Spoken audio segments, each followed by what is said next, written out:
dear Bubby, your mother. There were so many fond memories from those days, but my happiest were going out to the mall with you and Bubby, doing some shopping, and having out lunch. It may not seem like anything too exciting, saying it out loud now, but just being with you both, not having to worry about school, and being able to have some fun is something I still think about to this day.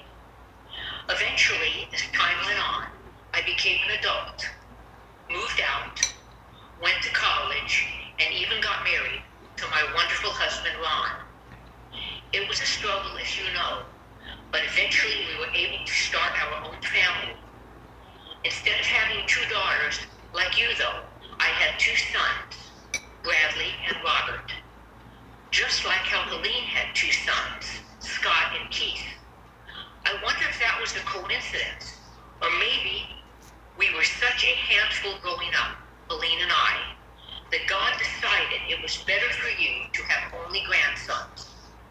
Regardless, I am glad Helene and I were able to give you the grandchildren you loved so much, and in turn loved their Bubby so dearly. Despite having my own family though, a busy job helping Ron with his law practice, and of course taking care of the children, you were still an integral part of my life. Ron and I had to stay near his law practice, first in West Covina, before later settling down in Seal Beach, a small city all the way in Orange County. You and Father, though, fell in love with the city of Thousand Oaks and made a wonderful group of friends there.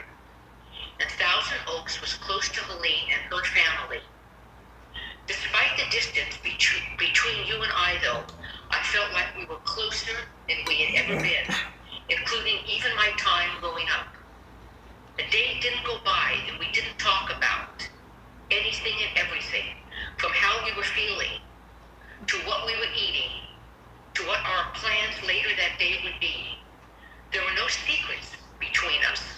No mistrust, nothing hidden. My life was an open book to you, and I wouldn't have had it any other way.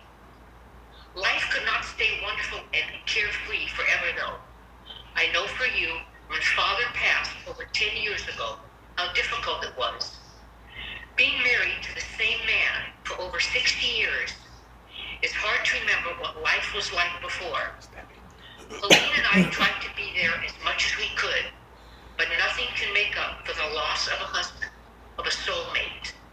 But you went on, living your life, meeting your same friends at the mall for your walks, going shopping at your favorite nearby stores, going to your weekly hairdresser appointment, and most importantly, being the best mother and grandmother you knew how to be. And when tragedy struck my family, when Ron became diagnosed with Alzheimer's disease, you were there with all the emotional support you could muster. I know without Nico, Ron's devoted and Superman-like caretaker, my husband would likely not be with us today.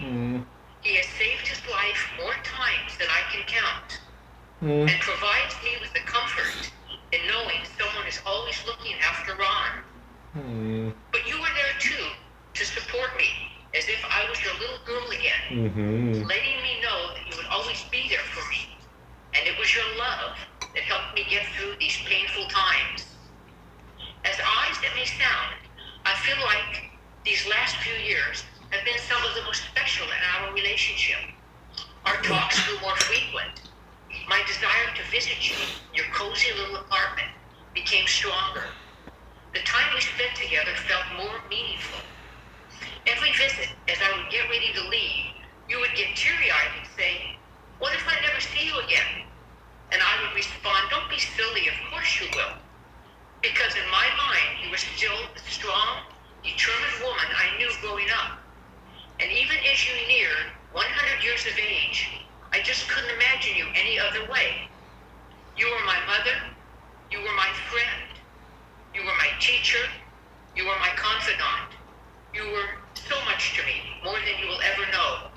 It's been a week now, and I still can't imagine a life without you. But I know in sad forever. Yep, be And you strong, would Dad. tell me, I still have children that need me, no matter how old they may be. A sister that loves me.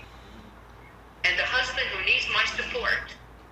A husband who is still fighting a terrible battle with all his heart. Life goes on. We can't live forever.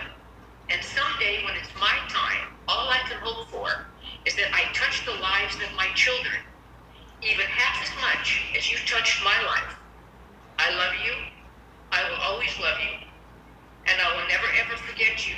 Goodbye, Mother. Your daughter, Debbie. Good job, Dad. We love you so much. Good job.